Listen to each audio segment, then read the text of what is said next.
Hello, and welcome to the Voynich.Ninja web chat with Professor Raymond Clemens from Yale University. I'm System Administrator David Jackson, and with me is also moderator Koen Gheuens. Sadly, we can only hear Koen today. So, how are you over in Belgium today, Koen? I'm fine. How are you, David? I'm fine, thank you. All right, well, Mr. Clemens is a professor who needs no introduction to the Voynich world. He is one of the curators at the Beinecke Library, and he's a specialist on medieval hagiography, Renaissance cartography, and the history of the book. He's well known to many of us as one of the co-authors of the indispensable Introduction to Manuscript Studies, which was one of the best books anyone ever told me to buy. Professor Clemens, welcome and thank you very much for your time today. How are you doing over there in the States? Doing very well. It's a beautiful day here. Thank you. You are one of the people who is responsible for the safe being of the Voynich manuscript, which we all care much about. Do you actually remember when was the first time you heard about this manuscript? I do. Actually, as a medievalist, outside of Yale, most medievalists don't know of the Voynich manuscript. And so when I was hired, I sat down with the director of the library, and one of his first questions was, what are you going to do about the Voynich?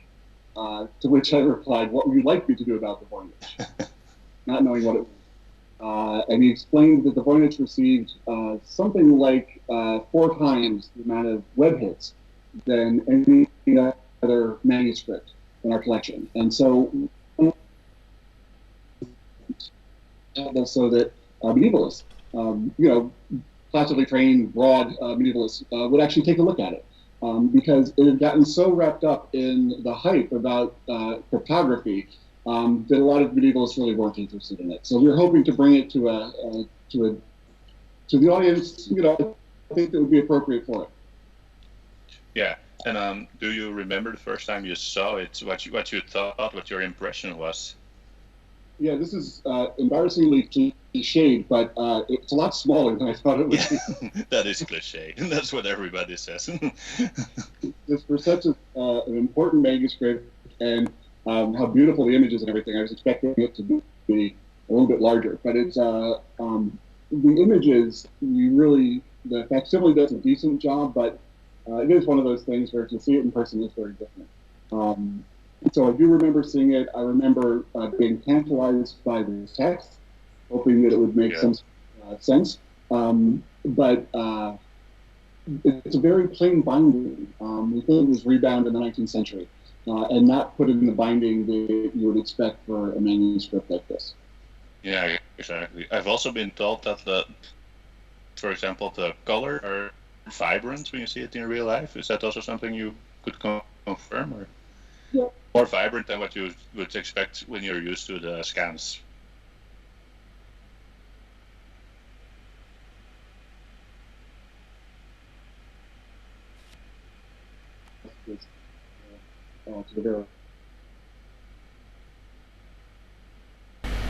The scans, they flush out some of the variety in the color. Yeah. Okay. Dave, something you'd like to ask? Yes, I'm afraid I can't actually hear Ray at the moment. It seems I can hear Koen talking, but I can't hear Ray talking. It's really your connection, I think, because my connection with Ray is fine.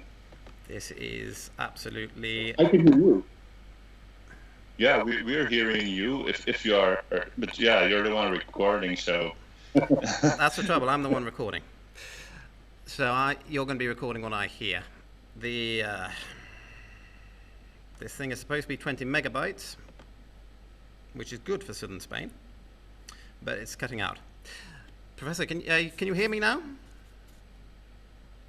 Yes, I'm hearing you all the time also. Okay, seems to be coming back in. It's very annoying. But still, anyway, what was I going to say? As a professional who deals with medieval manuscripts, obviously, how do you think the Voynich compares to other 15th century manuscripts? Would you say that the format and the colors of the book is something that a 15th century person would recognize as being from their time, or is it something unique to this manuscript? I think that when you look at 15th century manuscripts, there's a huge range of materials. You think of beautiful books of hours, you think of large legendaries. So I would say that just looking at it, if you didn't look at the text, it certainly looked like a 15th century manuscript. One of the things that I think would be unusual, not unheard of, but unusual, would be the fact that it has these very large foldouts. And we see these foldouts a lot when we get into the age of print. But with manuscript, it was tricky to bind them into the book in the same way, and we don't have a lot of examples of that. So there are a few, but I think if you were to say in general, that would have been the thing that would have been most different for 15th century art. Isn't it like usually they could bind like one foldout, for example, a diagram, a medical chart or something like that into a book, but not the various sizes we have in the Voynich? Right, that's why it's parchment that makes that unusual. And one of the ways that the binder of the Voynich, the really big chart that you're looking at, that actually unfolds in such a way that part of the way it's bound into the book is very unusual, so that you only have a small part of it bound in, and then the rest of it sort of folds in along the various parts. And that's something that you would have done, normally. It's not a very stable way of putting a manuscript together, and it's part of the reason the manuscript is so fragile.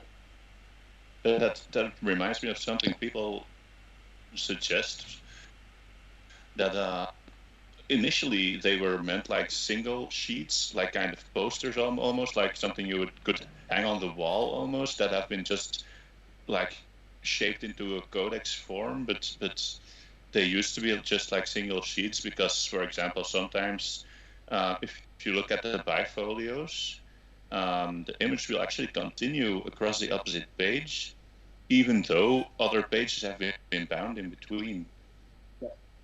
That's certainly a possibility. When they were bound before they were bound into the book, because you need to write before you bind, but at some point, though, somebody did write on the back of those fold-out sheets in such a way that it fits into the codex. Does that make sense? Originally, they might have had that sort of use, but then certainly intentionally, when they were put into the book, they were written on in the back in such a way that when you open up the book, they turn like pages, and you can open them out into a larger book. But that would have been an odd structure. So you think the intention of the person who bound the book was immediately to have it in a codex form? Yes. Yes. Okay. Yeah, because you couldn't take it out; you'd lose the text that's on the back if you were to. Because it strikes me that, I have here an early book that's purported to be 16th century, printed. It's a Latin work, the Bede. And it strikes me when you flip through this book, you're looking at something that's in our own culture, it's recognizable a book. But this book is closer to the Voynich than we are to Charles Dickens. Is the immense difference between a book like this and the Voynich simply a sign of the way that culture was changing at the time, or is it indicative maybe that the Voynich is of earlier sources, that the Voynich is something that's looking back even further than the 15th century and copying from earlier sources rather than being an original work of the time?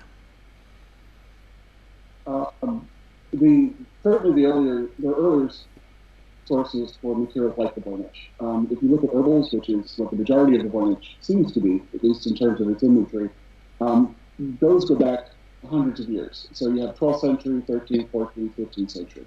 And the Voynich one looks very much like other 15th century herbals that we have. I think the really dramatic shift that is both cultural but also technological is what print and paper do simultaneously. So parchment's a lot thicker, a lot more irregular, and so when you're looking at the Voynich, you're seeing a not, at least to our eyes, it's not polished. It doesn't have nobody's plowed down the foredge, for example. So it looks sort of rough, whereas with paper, it's the same depth. The edges have been plowed, and you don't have that same. With early print, there's not a lot of color, except when it's hand done. And so you have a few things that are, hand done and beautiful. But it wasn't the way early print looks for the most part. For the most part, early print is fairly colorless. I don't know if that answers your question. Sorry about that. That's okay. Koen, I think you were would you, because the drawing style is people sometimes call it provincial because it looks a bit rough. Would you agree that's a good description? I personally don't. I think that the reason it looks provincial is that whoever added the colors to it did so in a fairly rushed, not terribly deep fashion. Exactly. Yeah. I think the drawings underneath they're not art. It's not but for diagrams, for the sort of scientific diagrams that we assume these are, I think these are nice. Not the highest level, but definitely not the lowest level. I think it's the application of the color, which is it's obscured a lot of the nicer lines that you can see if you look there carefully at it. Yeah, exactly. Okay, so they also often say, like, the handwriting, that's one of the most heard things about it, that it's so smooth. It's like as if it was copied without thinking almost, or what is your opinion on that? Like, there's not many signs of corrections. So yeah, what do you think about that? That is unusual. So every page of the Voynich. Generally, when you're looking at a manuscript, you can read it, and so when you come across things like corrections and erasures and things like that, in a way that is more difficult when you're looking at it as an object, which the text forces you to do because you can perhaps read it, but I'm not able to. But so far, people who have looked at it have not found evidence of the sense of correction or erasing. And that's almost impossible to do when you're copying a manuscript. When you're copying a written source, it's very, very hard. Your eye tends to jump around in looking at your source material, and you almost always will miscopy something. If you're doing it orally, you've got homonyms and all sorts of other places where you're not exactly sure what's being said and reported. So it is unusual, but I wouldn't say that it never happened, and I haven't looked at it carefully enough to say that there aren't corrections there. There certainly aren't many. They don't jump out at you. Yeah, it's also the thing that since we can't read it, we can't really be sure whether something is a correction or not. So exactly. Yeah, usually you can tell with parchment because you have to scrape it. So there is that. But to be honest with you, you're right. You don't really know if there are mistakes that have just been left there, which would also be interesting. Yeah. No, David? Yes, well, you've said the materials used to construct the Voynich were traditional, inexpensive, and easily available for the time. Could you narrow this down to a specific geographical location based on that, or would that be common throughout Europe and all of the Mediterranean basin? Yeah, when we were doing the testing, we were hoping that it would be something unusual, or something that would be geographically isolated. And unfortunately, you're right about both Western Europe and for much of the Mediterranean basin. These are mostly vegetable-based inks, and so they were largely cheap and readily available. And at the moment, we haven't been able to go beyond just identifying, what the material surface was. So we haven't isolated what plants made up the various sources, but these were widely available inks, inexpensive. So based on the material tests alone, we have no way of saying like it was made in Italy or Germany or Okay. We're hoping even with the parchment that it would be a goat, which is largely Italian. Yeah. It's not. It's cat, which is used pretty universally. With the parchment tests, I've seen that only some of the first folios were tested. But for example, in some manuscripts you get that in the middle they switched to goat, for example. Do you think that is possible, or can you rule that out for the Voynich? that if they were to test more sheets, that different results would come out? The parchment certainly looks uniform. And then I don't know which of the tests we were thinking of. The tests that were done with the DNA, I don't know, I'll go back to the book, but I thought they had been random throughout the book. If not, we'd be happy to take a look at that again. That's a non-destructive test, so those are the sorts of things that, we're happy to see. But it certainly looks like a uniform product. Dough tends to look different. Although this is very nicely processed parchment, you'll notice the color on both sides is pretty much the same. And that they put a lot of work into processing it. Otherwise, you'd see a big difference between the hair and the skin side. Yeah. Side. Yeah, I mentioned because I think one of the criticisms on the test was that they haven't selected samples from throughout the book, but it's also not my area of expertise, so I can't say for certain, but okay. Speaking of tests, who decides when a test happens on the manuscripts? Is that you? I'm an individual that has to sign off on that. And I don't do that alone. Experts here at the library, and you may know Paula Zayat, she's our parchment specialist. And so it's a group that gets together and makes sure that we're not harming the manuscript in any way, but ultimately the responsibility of the test falls to me to make that decision. Because before doing this interview, we asked some of the forum members, like we're gonna ask questions to Raymond Clemens. What should we ask him? And there was one thing that kept coming back: is can they do more tests? Can they do more tests? So because you have to understand that is the only solid ground that we have, the test results. So do you think there are more tests that could teach us something hypothetically that could be done, material tests? I think that what we've tried to do is to do the most up-to-date, non-destructive testing that's available.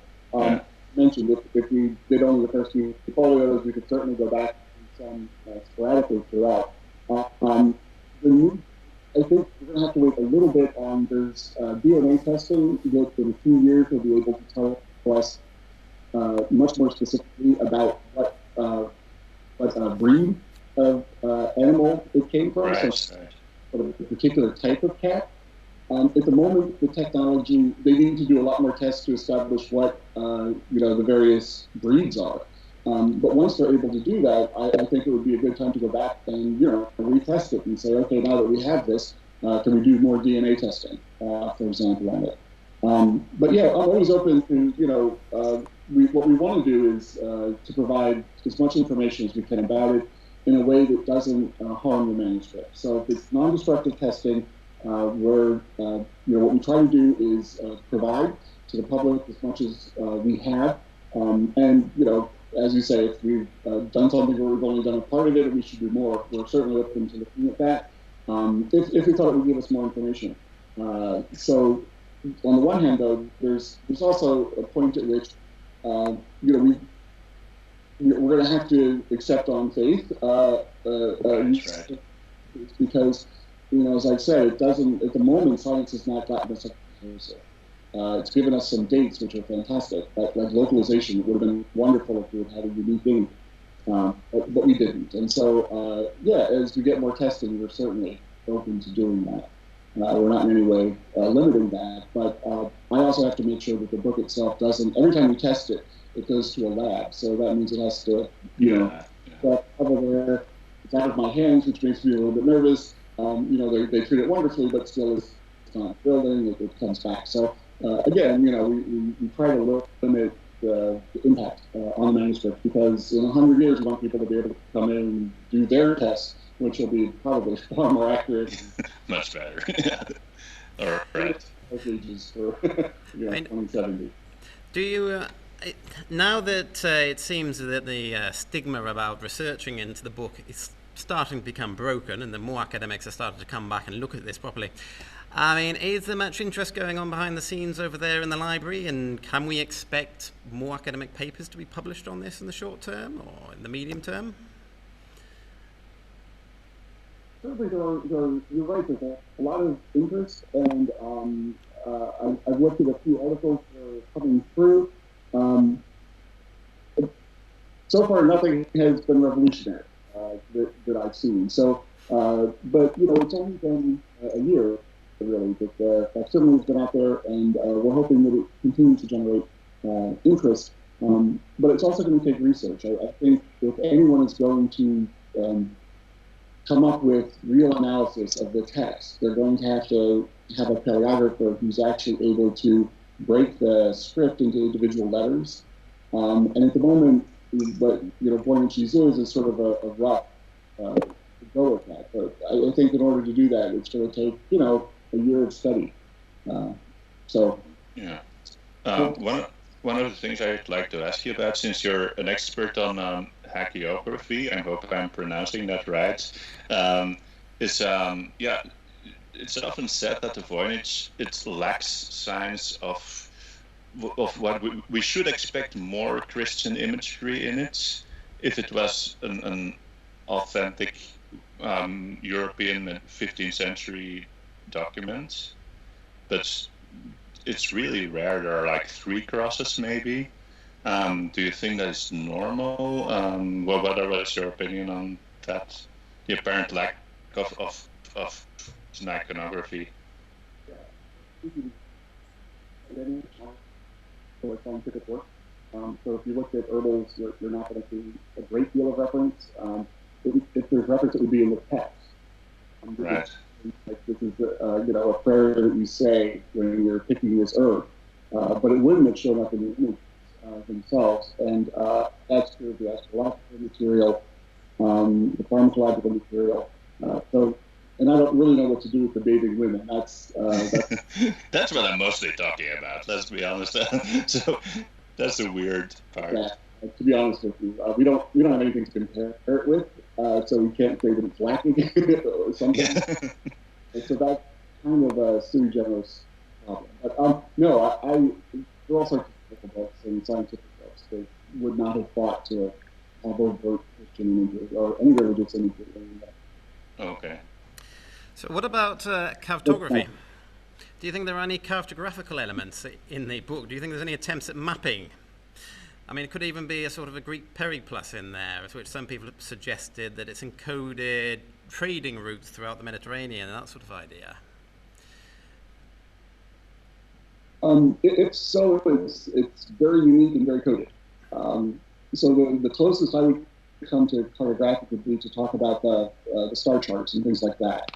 Those certainly have, as other star charts that we have, it seems to mimic that. But in terms of terrestrial cartography, I don't see a great deal there. What do you make of the largest fold-out in this respect? Because it's sometimes called a map, the rosettes fold-out with the 9 circles on it. Do you think that could, because there are little houses drawn on it and ways connecting the various circles, could you connect it to something you know from other maps or charts? There's something called a Peter roadmap, which is a Carolingian copy of a very early or late, actually, Roman roadmap. And it's a roll, a very thin, very long roll. And it has roads that are connected to towns. And the towns are not houses, but they look sort of like castles. Yeah. And so there's certainly, if you were to look at that abstractly, but we don't have any that are circular like that. So clearly there's an adaptation of some sort. Right. It's also on the for example, the Catalan Atlas. You also get these towns that look like castles, so that must have been something that they were used to at the time, I guess. Yeah, that's just how you represent a city. It doesn't represent the actual city. It's just a city. So, right. Unless it's the city where the map was made, The cities are completely stereotypical. It's a generic city marker, yeah. Okay. David, anything else? Yes, one last thing I was going to ask about was the forthcoming Siloe copy, which the Spanish academics are making, which has been making quite a bit of news over here in Spain, certainly. I was going to say, were you involved in that project? How accurate do you think these handmade copies are going to be? We were involved with that. They came to our library, wanted to take pictures with their specialized cameras in order to be able to do that.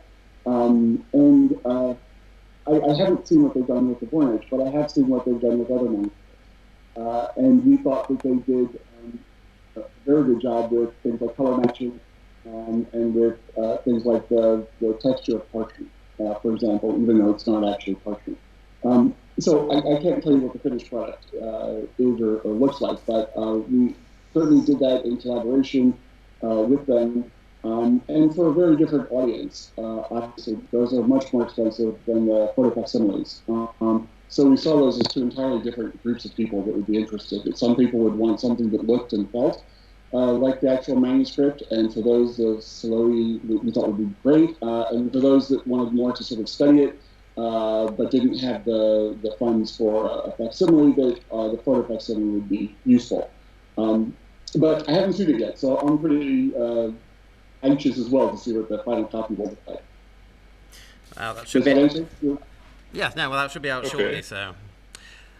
All right, Koen, well, do you have any further questions for Ray? I think, no, I think we'll have to get back to him as soon as the DNA tests for cattle are in